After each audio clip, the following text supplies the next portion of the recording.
नमस्कार। सितारा क्लासेस के YouTube platform पे आप सभी का मैं स्वागत करता हूँ। जो भी सितारा क्लासेस के यूट्यूब चैनल पे कोई बंदा नया है तो वो अपने इस चैनल को सब्सक्राइब कर ले, क्योंकि जो भी नई क्लास आपके लिए आएगी उसका नोटिफिकेशन सबसे पहले आपके पास पहुंचे। हम लोगों ने पिछली कक्षा के अंतर्गत वैदिक सभ्यता का अध्ययन किया था, जिसमें सामान्य परिचय का अध्ययन कर लिया। उसके बाद में हम लोग अभी अध्ययन करेंगे वेदों के बारे में। वेदों में एक ऋग्वैदिक काल था जिसमें हम लोगों ने ऋग्वेद का अध्ययन किया। उसके बाद उत्तर वैदिक काल के जो महत्वपूर्ण वेद और जो ग्रंथ वगैरह आएंगे वो सभी हम लोग इसमें अध्ययन करेंगे। तो अपना पॉइंट चल रहा था वैदिक सभ्यता, और वैदिक सभ्यता में आज हम अध्ययन करेंगे उत्तर वैदिक कालीन प्रमुख वेदों का। उत्तर वैदिक काल जब हम शुरू किया था तो उत्तर वैदिक काल का जो समय था वो था 1000 ईसा पूर्व से लेकर 600 ईसा पूर्व के मध्य। आगे बढ़ाते हुए आज शुरू करते हैं दूसरा वेद,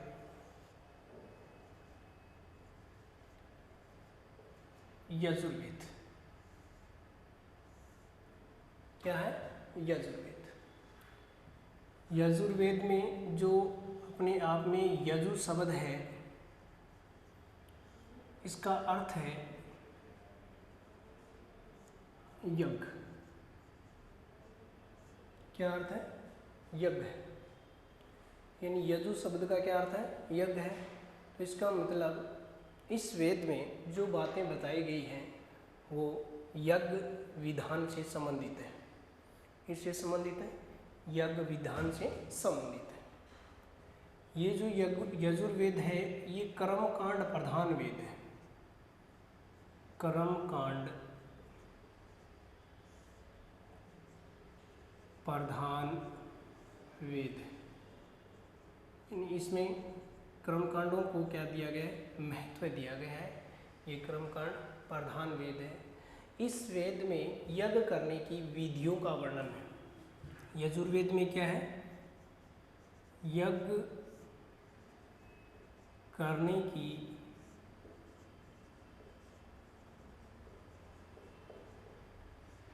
विधियों का वर्णन है।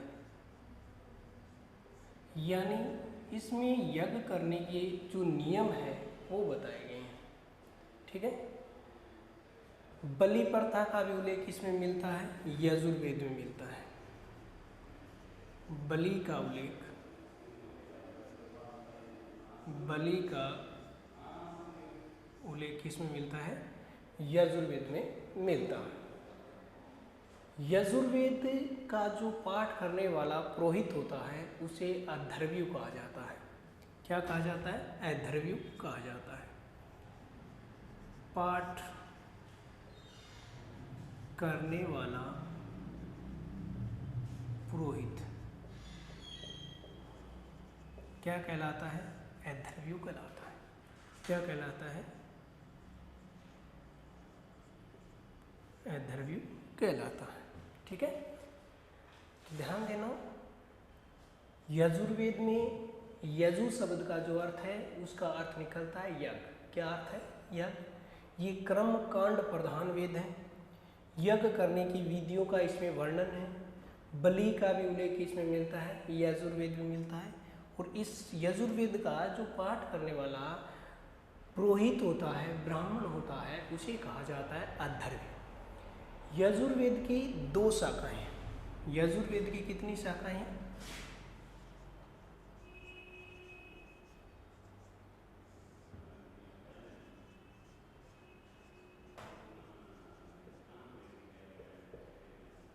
यजुर्वेद की 2 शाखाएं। कितनी शाखाएं? 2 शाखाएं। हम कह सकते हैं 2 भाग हैं इसके। ठीक है, शाखाएं या भाग। ठीक है, एक है कृष्ण यजुर्वेद और दूसरा है शुक्ल यजुर्वेद। एक है कृष्ण यजुर्वेद, ठीक है, दूसरा कौन सा है, शुक्ल यजुर्वेद। ठीक है, कृष्ण यजुर्वेद है वो गद्य में लिखा गया है। किस में लिखा गया, गद्य में लिखा गया है। इस कृष्ण यजुर्वेद की भी शाखाएं हैं। इस कृष्ण यजुर्वेद की जो उप शाखाएं हैं वो है तैत्तिरीय,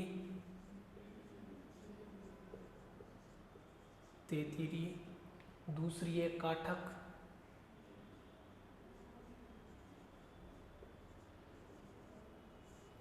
ठीक है। काठक का ध्यान रखना, थोड़ा सा याद रखना क्योंकि ये इंपॉर्टेंट है कि 24 बैलों द्वारा हल खींचने का उल्लेख, 24 बैलों द्वारा हल खींचने का उल्लेख, 24 बैलों द्वारा हल खींचने का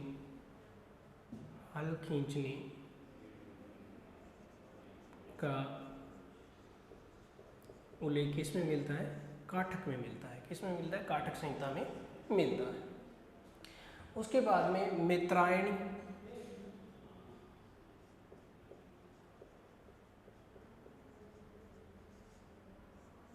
क्या है, मित्रायणी। उसके बाद में कपिस्टल,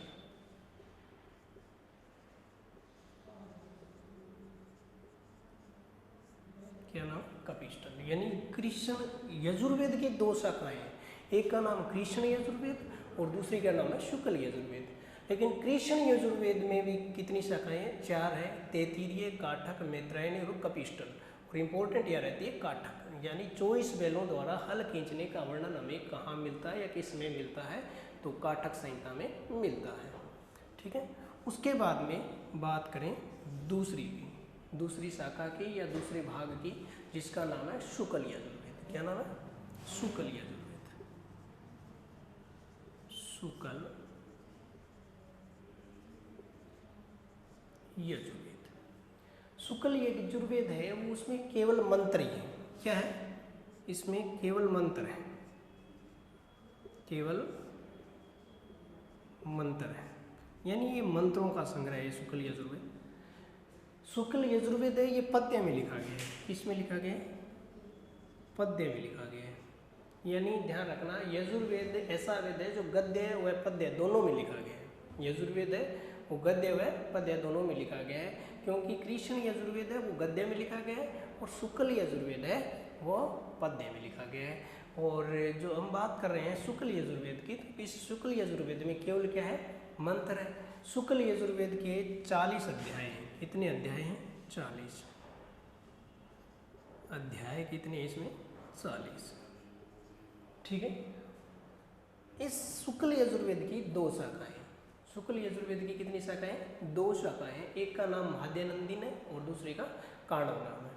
यानी इसकी 2 शाखाएं हैं। उप शाखा की बात करें, एक का नाम माध्यनंदिन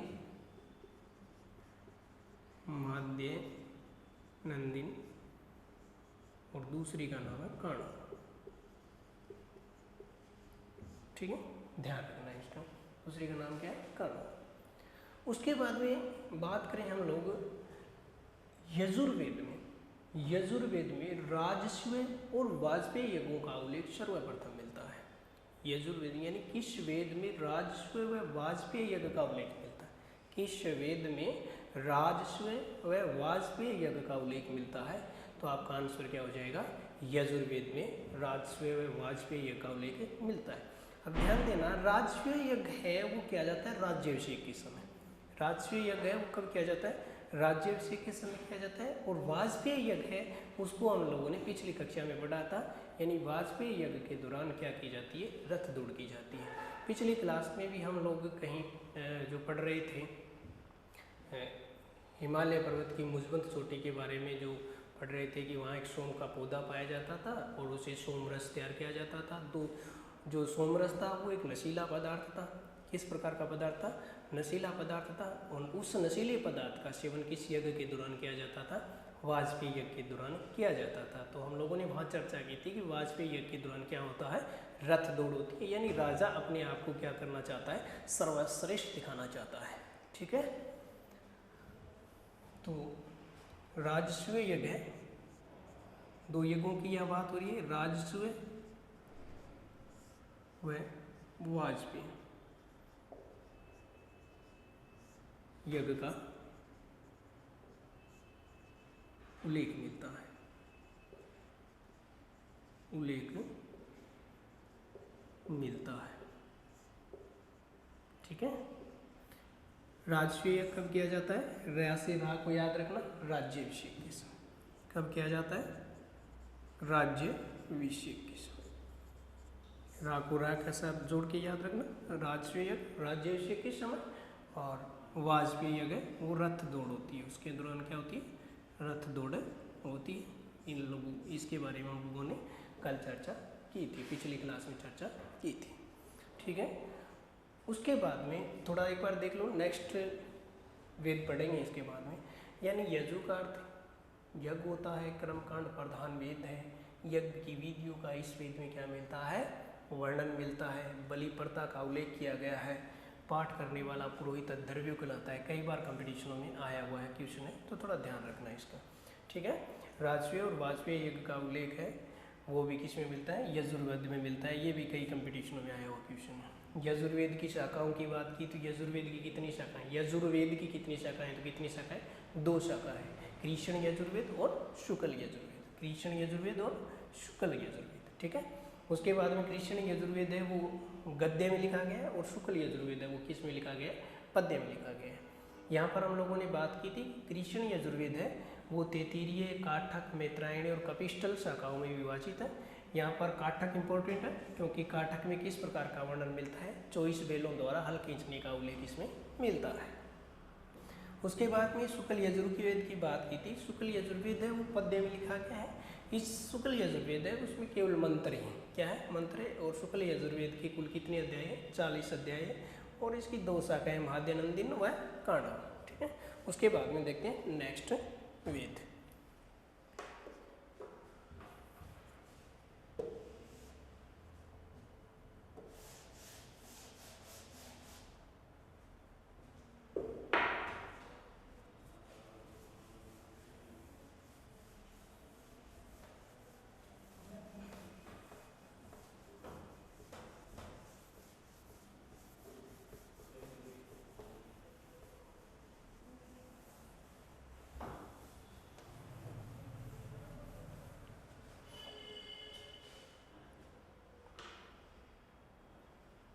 अगला वेद है सामवेद। अगला वेद कौन सा है? सामवेद है। ठीक है,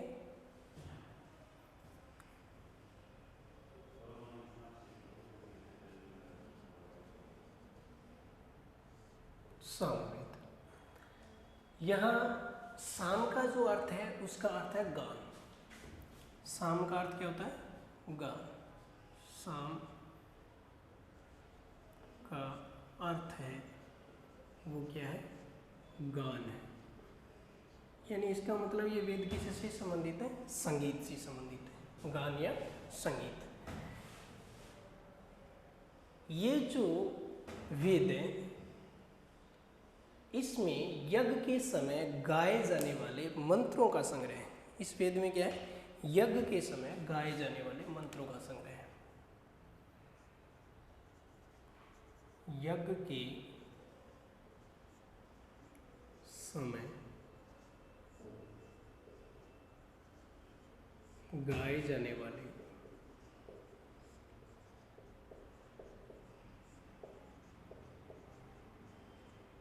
मंत्रों का संग्रह। क्या ये? यज्ञ के समय गाए जाने वाले मंत्रों का संग्रह सामवेद में। इन मंत्रों का जो गान करने वाला पुरोहित होता है, या हम कहें सामवेद का गान करने वाला या पढ़ने वाला जो पुरोहित होता है, उसे उद्गाता कहा जाता है। सामवेद या हम बात करें मंत्र, मंत्रों का गान करने वाला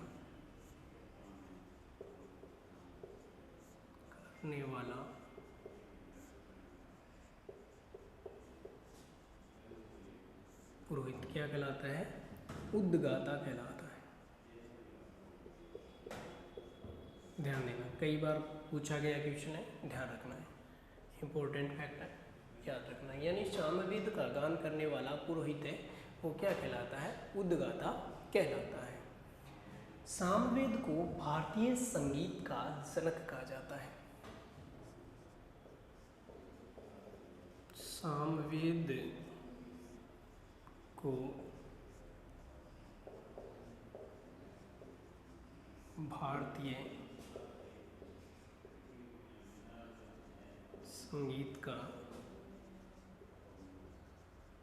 जनक कहा जाता है, ध्यान रखना। यानी सामवेद है वो भारतीय संगीत का जनक है। यानी भारत में जो संगीत हुआ है, संगीत ने जन्म लिया है, वो किस वेद पर आधारित है? सामवेद पर आधारित है। सामवेद की भी क्या अपने आप की शाखाएं हैं, ठीक है, 3 शाखाएं इसकी। यानी सामवेद की शाखाएं, तो कितनी शाखाएं? 3 शाखाएं। कितनी शाखाएं? 3 शाखाएं हैं। पहली शाखा का नाम है, वो है कोथुमी। क्या नाम है? कोथुमी। दूसरी है वो क्या है? जेमिनी है।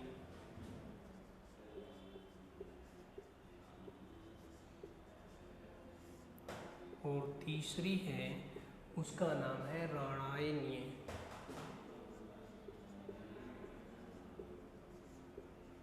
राणायनीय, ठीक है। सामवेद में कुल 1549 ऋचाएँ हैं। सामवेद में ऋचाएँ कितनी? ऋचाएँ कुल की बात करें, यानी टोटल ऋचाएँ कुल कितनी है? 1549 है। कुल कितनी है? 1549 है। यहाँ से थोड़ा सा ध्यान रखना है, ये जो 1549 है उसमें 75 ऋचाएँ हैं, वो क्या है? नवीन ऋचाएँ हैं। 75 ऋचाएँ कितनी?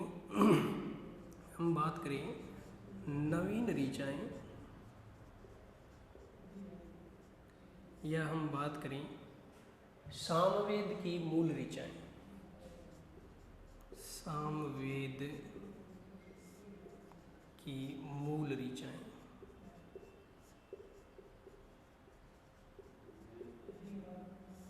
वो कुल कितनी है? 75 है। वो कुल कितनी? 75 है। बाकी की बात करें, यानी टोटल इसमें कितनी है? 1549 है। टोटल कितनी है? 1549 है। लेकिन 75 ऋचाएँ क्या की गई है? इस 1549 में ऐड की गई है। बाकी की 1474 ऋचाएँ हैं। यानी इसको हम 1549 में से 75 घटाएंगे तो कितने बन जाएंगे? 1474 ऋचाएँ बचेगी। कितनी बचेगी? 1474। ये 1474 ऋचाएँ हैं, वो कहाँ से उठाई गई है? ये ऋग्वेद से उठाई गई है। कहाँ से उठाई गई? ऋग्वेद से। ऋग्वेद से, ठीक है, ऋग्वेद से उठाई गई है। तो अब यहाँ से 2 तरीके के क्वेश्चन बन सकते हैं कि ये ऋग्वेद की है तो ये प्राचीन ऋचाएँ होगी। 1474 तो इसमें क्या है? प्राचीन है। और 75 क्या इसमें नवीन हो गई। जब टोटल कितनी हो गई? 1549 हो गई। टोटल कितनी होगी? 1549 होगी, ठीक है। 5 और 4 9, 7 7 14, ठीक है। और ये 4 1 5 और 15, ठीक है। तो टोटल कितनी होगी? 1549 ऋचाएँ होगी। अब बात करते हैं कि यहाँ पर 75 है तो ये किसकी होगी? ये मूल रूप से किसकी होगी? ये मूल रूप से सामवेद की ऋचाएँ होगी। और टोटल सामवेद में कितनी है? 1549 ऋचाएँ। याद रखना थोड़ा सा, ठीक है। दोबारा एक बार के लिए देख लो। सामवेद का अर्थ क्या है? साम का अर्थ होता है गान या संगीत। यज्ञ के समय गाए जाने वाले मंत्रों का इसमें क्या है? संग्रह है। सामवेद या मंत्रों का गान करने वाला पुरोहित क्या कहलाता है? उद्गाता कहलाता है, इंपॉर्टेंट है, ध्यान रखना है। सामवेद को भारतीय संगीत का जनक कहा जाता है, ठीक है, भारतीय संगीत का क्या कहा जाता है, जनक कहा जाता है, इसका भी थोड़ा ध्यान रखना। सामवेद की शाखाएं हैं वो कितनी हैं, 3 हैं, उथुमीय, जेमिनीय, प्राणायनीय, ठीक है। और सामवेद में कुल ऋचाएँ कितनी है, 1549 है, और जिसमें से 1474 तो कहाँ से ली गई है, ऋग्वेद से ली गई है, और नवीन ऋचाएँ या सामवेद की मूल ऋचाएँ कितनी है, 75 है, ठीक है। उसके बाद में देखते हैं नेक्स्ट वेद।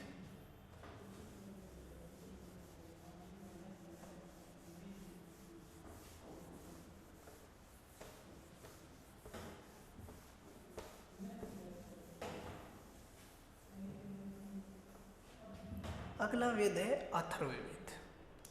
नेक्स्ट वेद कौन सा है, अथर्ववेद है।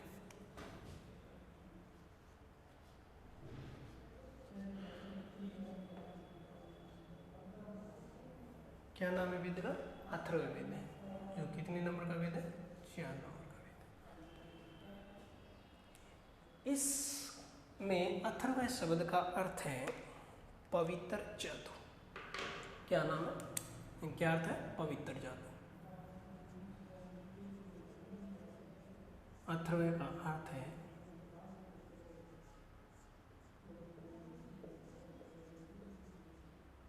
पवित्र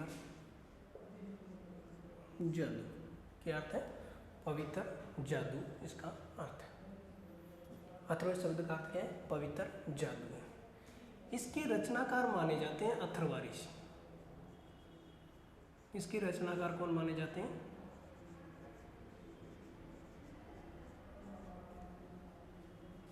अथर्व ऋषि माने जाते हैं। यानी अथर्व वेद की रचनाकार किसको माना जाता है, अथर्व ऋषि को माना जाता है। उसके बाद में इस वेद में यानी अथर्व वेद में क्या है, रोग निवारण, जादू टोने, राजक्रम, विवाह, परिणय गीत, ये इन चीज़ों का इसमें क्या किया है, उल्लेख किया गया है, ठीक है। समझ आ रहा है बात, चलो ठीक है। यानी इस वेद में, या हम बात करें इस वेद में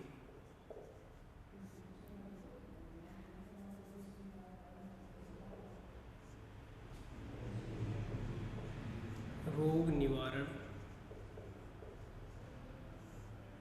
यानी औषधि,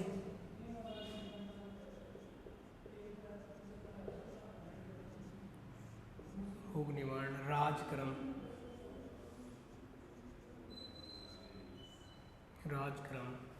विवाह, परिणय गीत,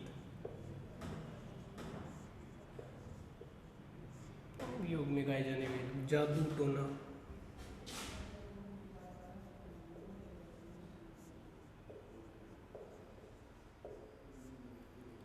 टोना, उसके बाद में बात करें वशीकरण। वशीकरण मंत्र इसी में आते हैं, ध्यान रखना। वशीकरण, अंधविश्वास,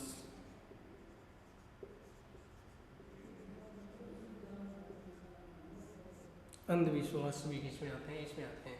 अपने को बोल देते हैं ना कि शनिवार को ये काम कर देना, आपका ये काम हो जाएगा, वैसे हो जाएगा, तो अंधविश्वास किस में आते हैं, इसी में आते हैं, ठीक है। तो ये सभी के सभी किस में आते हैं, अथर्ववेद में आते हैं, ध्यान रखना।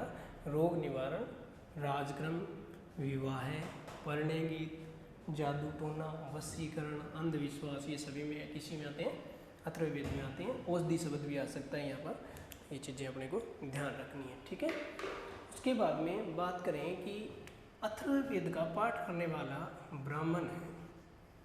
अथर्ववेद का पाठ करने वाला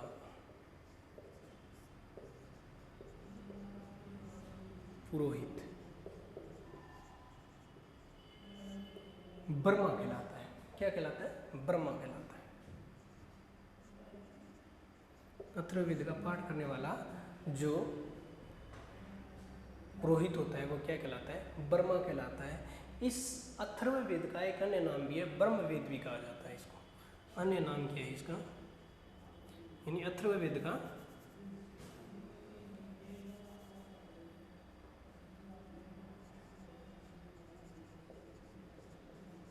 अथर्ववेद का अन्य नाम या हम कहें उपनाम है इसका ब्रह्मवेद।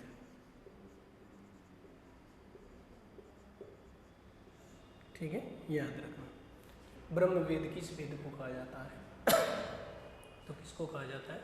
अथर्ववेद को कहा जाता है। उसके बाद में इस वेद की 2 शाखाएं, अथर्ववेद की कितनी शाखाएं? 2 शाखाएं। अथर्ववेद की 2 शाखाएं।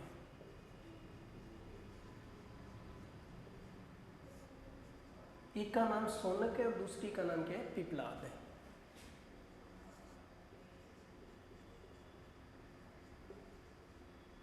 शौनक व दूसरी कौन सी है? पिप्लाद। ठीक है। अथर्ववेद में कुल कांड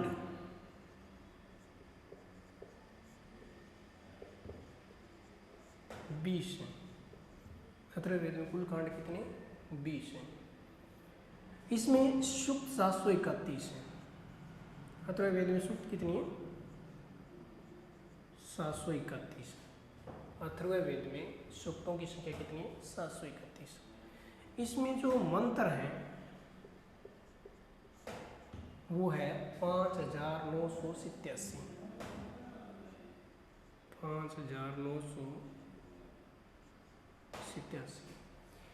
अब इन मंत्रों में भी थोड़ा सा ध्यान रखना, जिस प्रकार से पीछे के वेद में हम लोगों ने पढ़ा था उसी प्रकार से इसमें भी ध्यान रखना कि अथर्ववेद में कुल मंत्र कितने हैं? 5987 है और लगभग 1200 मंत्र है वो कहाँ से लिए गए हैं? ऋग्वेद से लिए गए हैं। कहाँ से लिए गए? ऋग्वेद से लिए गए हैं। ठीक है। यहाँ पर भी कुछ एक मुख्य बातें हैं, जैसे चांदी व लोहे का उल्लेख।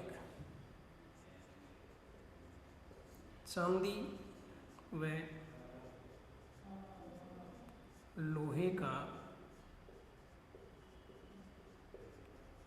उल्लेख किस वेद में मिलता है? अथर्ववेद में मिलता है।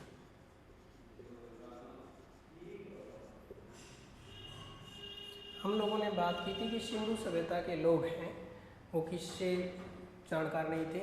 लोहे से जानकार नहीं थे, यानी लोहे से अनभिज्ञ थे। उसके बाद में हम लोगों ने ये भी बात की थी कि उत्तर वैदिक काल में लोहे के साक्ष्य प्राप्त हुए थे। ठीक है, उत्तर वैदिक काल में लोहे के साक्ष्य प्राप्त हुए थे। अंतरजी खेड़ा से प्राप्त हुए थे। एटा नगर उत्तर प्रदेश में पड़ता है अंतरजी खेड़ा, वहाँ से अपने को किसके प्राप्त होते हैं? लोहे के अवशेष प्राप्त होते हैं। और अब ये यहाँ पर ये बात ध्यान में रखनी है कि कौन से वेद में लोहे का उल्लेख मिलता है या लोहे के बारे में वर्णन किया गया है। तब यहाँ पर अपने को याद रखना है अथर्ववेद में लोहे का उल्लेख मिलता है। ठीक है। विश्व में लोहे का प्रयोग करने वाली एक जाति का विशेष का नाम आता है, तो वो कौन सी जाति है? हिटाइट जाति है। कौन सी जाति है? हिटाइट जाति है। ठीक है। गोत्र प्रथा।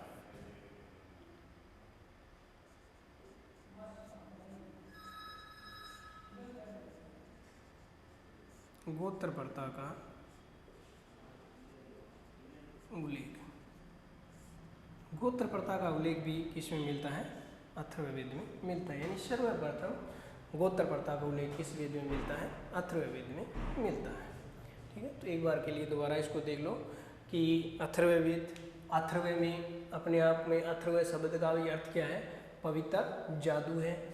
इसके रचनाकार माने जाते हैं वो अथर्वा ऋषि माने जाते हैं। इसी कारण हो सकता है इस वेद का नाम भी क्या पड़ गया था? अथर्ववेद पड़ गया था। इस वेद में रोग निवारण, राजकर्म, विवाह, परिणय गीत, जादू टोनी, वशीकरण मंत्र, अंधविश्वास ऐसे कामों का वर्णन किया गया है। अथर्ववेद का पाठ करने वाला जो पुरोहित है वो क्या कहलाता है? वर्मा कहलाता है। अथर्ववेद के अन्य नाम या उपनाम है वो ब्रह्मवेद है। अथर्ववेद की 2 शाखाएं, शौनक व पिप्लाद। उसके बाद में चांदी व लोहे का उल्लेख है वो किसमें मिलता है? अथर्ववेद में मिलता है। गोत्र प्रथा का उल्लेख भी किसमें मिलता है? अथर्ववेद में मिलता है। अथर्ववेद में कुल कांड कितनी? 20 कांड है। सूक्त कितने हैं? 731 सूक्त हैं। और मंत्र कितने हैं? 5987 है। जिसमें से 1200 मंत्रों के लगभग कहाँ से लिए गए हैं? 1200 मंत्रों के लगभग ऋग्वेद से लिए गए हैं। उसके बाद में नेक्स्ट वेद चारों हो गए हैं।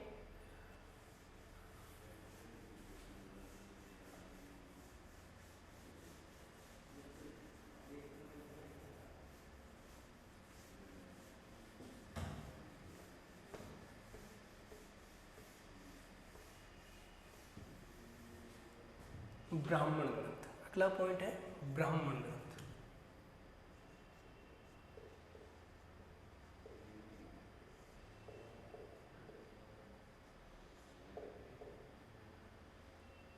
प्रत्येक वेद की क्या है? ब्राह्मण ग्रंथ है। प्रत्येक वेद की क्या है? ब्राह्मण ग्रंथ है। तो चलिए ब्राह्मण ग्रंथ के बारे में देखते हैं। यहाँ पर भी ध्यान देना, ब्रह्म का अर्थ है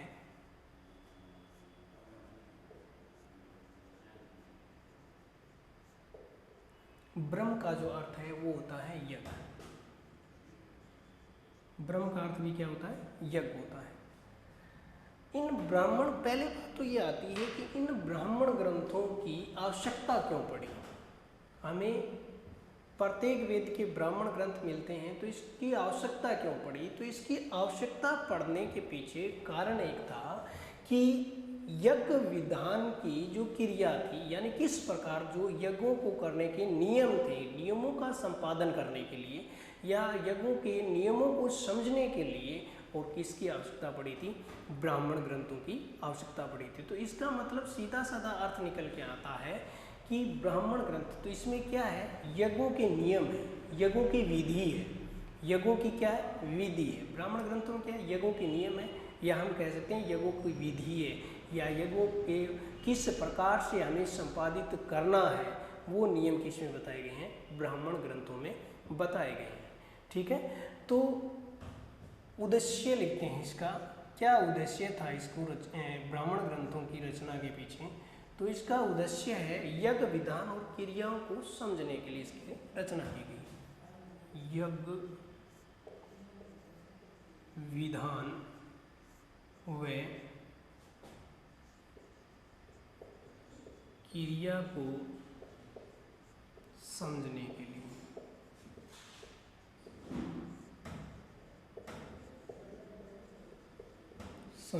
लिए क्या किया गया?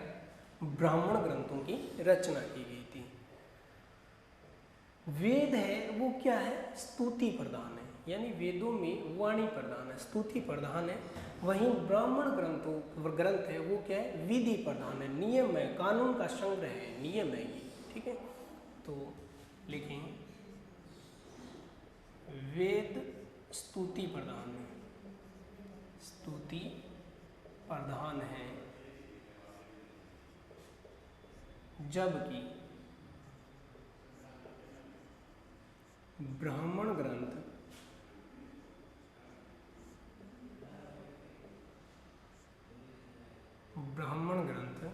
क्या है? विधि प्रधान है। ध्यान रखना, विधि प्रधान है। क्या ये? विधि प्रधान है, नियम है इसमें। ठीक है, उसके बाद में प्रत्येक वेद की हम बात की तो ब्राह्मण ग्रंथ है, तो एक साइड में लिखता हूँ वेद और एक साइड लिखता हूँ प्रत्येक वेद के ब्राह्मण ग्रंथ।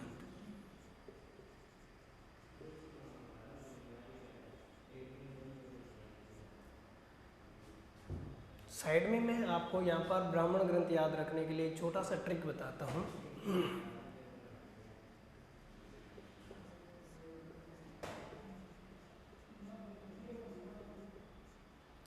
मैं साइलेंट है यहाँ पर।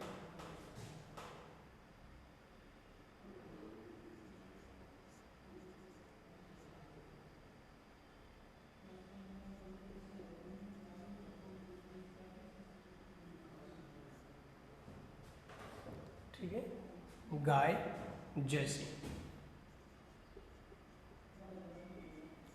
एको तास में पंच 10 पंच 6 गाय जैसे, यहाँ हम कहें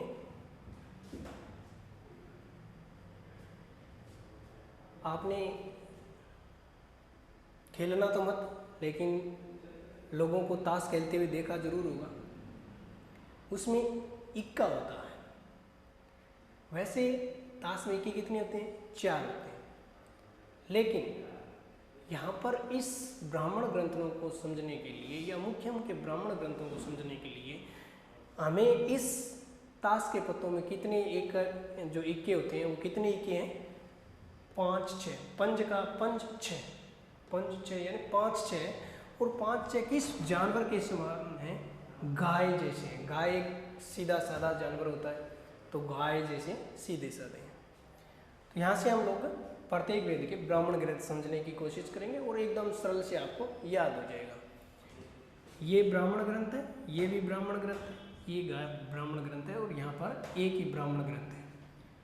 ठीक है, तो इसको समझने की कोशिश करना। पहले हम लिखते हैं ऋग्वेद। क्या है? ऋग्वेद। ऋग्वेद के ब्राह्मण ग्रंथ होते हैं ऐत्रेय और कौशितकीय। ऐत्रेय और कौशितकीय। ए से ऐत्रेय, को से कौशितकीय। ऐत्रेय और दूसरा कौशितकीय।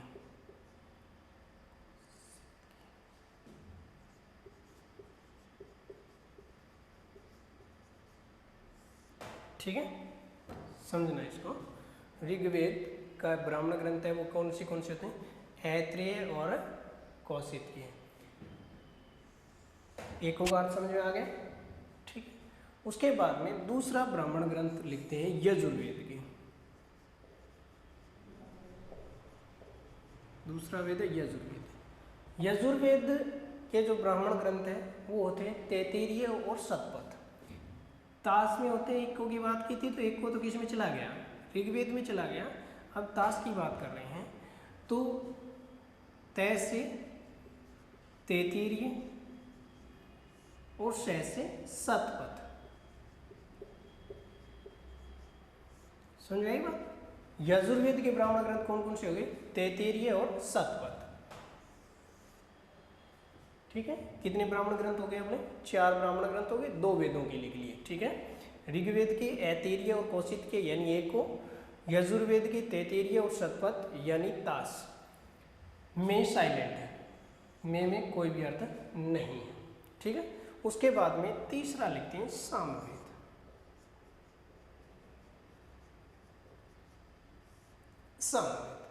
सामवेद में ब्राह्मण ग्रंथ लिखते हैं पंचवीस षड्वीस। पंचवीस षड्वीस। ठीक, पंचवीस और यहाँ जय में भी है जमीनी है। पै में पंचवीस जैसी जमीनी है, जमीनी है और 6 से षड्वीस।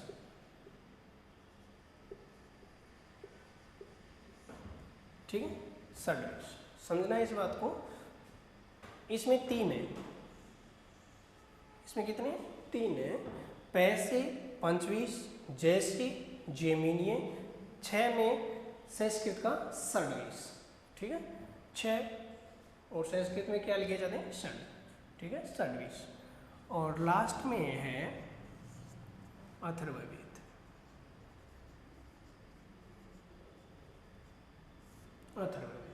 अथर्ववेद का एकमात्र ब्राह्मण ग्रंथ है जो इसमें आ जाएगा गोपथ। गोपथ, ध्यान रखना इसका। ऐसा क्वेश्चन भी बन सकता है कि एकमात्र ऐसा कौन सा वेद है जिसका एक ही ब्राह्मण ग्रंथ है, तो वो कौन सा है? अथर्ववेद है। और अथर्ववेद किसका है? अथर्ववेद का ब्राह्मण ग्रंथ कौन सा है? गोपथ है। समझना, एको ताश में 5 6, एको ताश में 5 6 गाय जैसे साधारण थे। गाय जैसे क्या थे? साधारण थे। तो एको ताश में 5 6 गाय जैसी।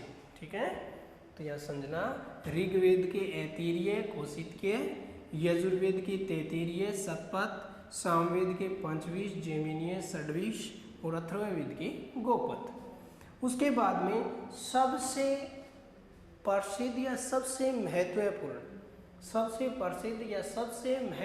ब्राह्मण ग्रंथ है वो कौन सा है? शतपथ ब्राह्मण ग्रंथ है। कौन सा? शतपथ ब्राह्मण ग्रंथ, यानी महत्वपूर्ण ब्राह्मण ग्रंथ।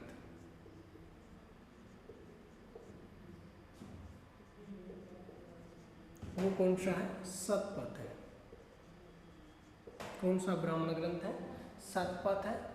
और यहाँ पर समझना कि ये जो शतपथ ब्राह्मण ग्रंथ है इसमें नर्मदा नदी की चर्चा की गई है। वो नाम दिया गया है नर्मदा को शतपथ ब्राह्मण ग्रंथ में क्या कहा गया है? रेवा कहा गया है। क्या कहा गया है? रेवा कहा गया है। ठीक है, तो एक बार के लिए दोबारा ब्राह्मण ग्रंथ समझ लो। ब्राह्मण ग्रंथ, ब्रह्म का अर्थ यहाँ पर होता है यज्ञ। इसका ब्राह्मण ग्रंथ लिखने के पीछे जो उद्देश्य था वो था यज्ञ विधान व क्रियाओं को समझने के लिए, यानी यज्ञ किस प्रकार से किए जाते हैं। वेद स्तुति प्रधान है। वेद किस प्रकार के? स्तुति प्रधान है। जबकि ब्राह्मण ग्रंथ है वो किस प्रकार के हैं? विधि प्रधान है। वेद स्तुति प्रधान है, जबकि ब्राह्मण ग्रंथ कैसे? विधि प्रधान है। प्रत्येक वेद के क्या होते हैं? ब्राह्मण ग्रंथ है। यहाँ पर ध्यान देना, ऋग्वेद के ऐतरेय यानी एको, यजुर्वेद के तैत्तिरीय यानी ताश, सामवेद के पंचवीस, जैमिनीय षड्वीस यानी पंज और छः, और अथर्ववेद के गोपद। एकमात्र वेद है जिसका एक ब्राह्मण ग्रंथ है, वो है अथर्ववेद। कौन सा वेद है? अथर्ववेद। चलो उसके बाद में देखते हैं वेदों के उपवेद।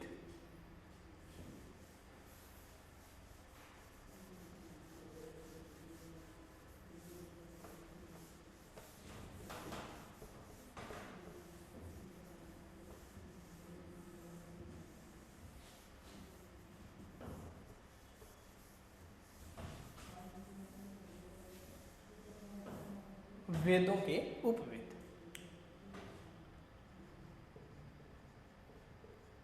वेदों के उपवेद। तो हम बात करें प्रत्येक वेद के क्या है? उपवेद है। प्रत्येक वेद के यानी चारों वेदों की बात कर रहे हैं हम लोग यहाँ पर। तो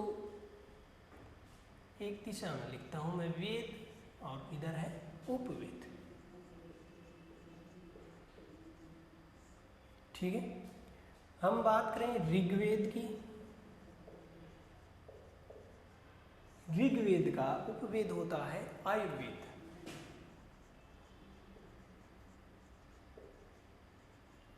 ठीक है, तो आयुर्वेद है तो इसके जो वेद है ये किससे संबंधित है? चिकित्सा से संबंधित है।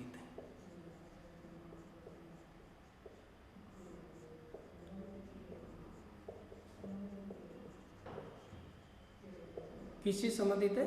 चिकित्सा से संबंधित है। और चिकित्सा का जनक किसको माना जाता है? धन्वंतरी को माना जाता है। किसको? धन्वंतरी।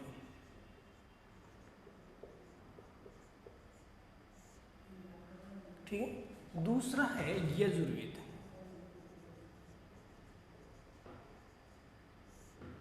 यजुर्वेद का उपवेद होता है धनुर्वेद।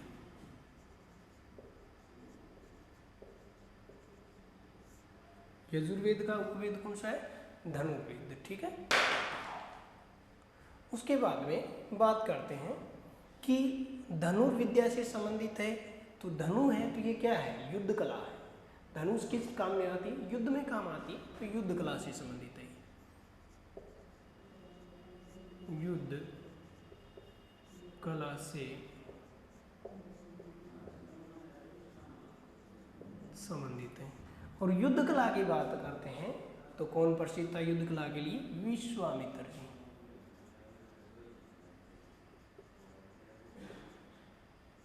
युद्ध कला से कौन संबंधित है? विश्वामित्र। उसके बाद में तीसरे वेद की बात करते हैं, सामवेद। ठीक है, सामवेद। और ये इसका उपवेद है गांधर्व वेद।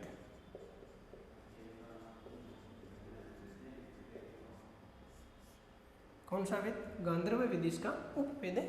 और ये कला व संगीत से संबंधित है। कला व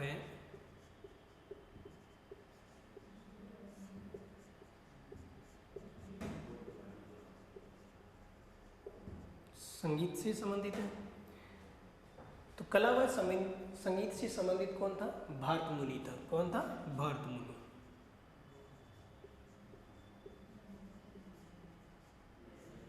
भरतमुनि। चौथा है अथर्ववेद।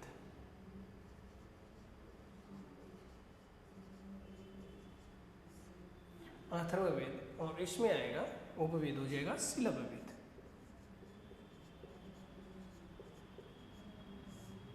क्या हो जाएगा? शिलभवेद, जो भवन निर्माण कला से संबंधित है। इससे संबंधित है भवन निर्माण कला से। भवन निर्माण कला से संबंधित है। और इससे संबंधित भवन निर्माण कला से संबंधित कौन है? या हम कहें कि शिल्प कला से संबंधित कि कौन है? विश्वामित्र जी है। कौन है? विश्वामित्र। विश्वकर्मा जी। विश्वकर्मा जी कौन है? विश्वामित्र जी है, वो युद्ध कला से संबंधित है। और विश्वकर्मा जी है, वो किससे संबंधित? विश्वकर्मा महाराज है, वो किससे संबंधित है? शिल्प कला से संबंधित है। ठीक है, नेक्स्ट क्लास में फिर मिलेंगे। इतने मुझे दीजिए इजाज़त। All the best. हमारे चैनल को सब्सक्राइब कर लो और उसके बाद में बेल आइकन को दबा दो। जो भी हमारी नवीन कक्षाओं की क्लासें आएगी वो आपके पास नोटिफिकेशन सबसे पहले पहुंचे।